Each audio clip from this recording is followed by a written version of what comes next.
Hi, I'm DJ from Bundutech, and today I'll be talking about the Bundu Top and some nice features around it.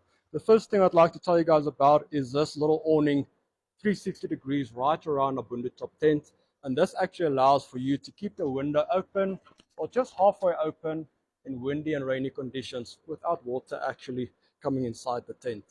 Another big advantage with this roof around the tent, leaving the window open, condensation is at a minimum because your temperature can equalize inside the tent and outside. Underneath our mattress, we also have a lining now that also helps with condensation. Another question we have is, why is our mosquito netting on the outside? The biggest reason for that is if you're inside the tent, you can actually control your canvas panel from inside the tent. No need to open for mosquitoes. Inside the tent, we normally leave the panel open quite a little bit, nice airflow through the tent. If you require more airflow, you can just open it up further. What's nice with the mosquito netting on the outside, I'm in the tent now, it's raining, it's stormy, or the wind is just pumping in, and you can just close it from inside the tent.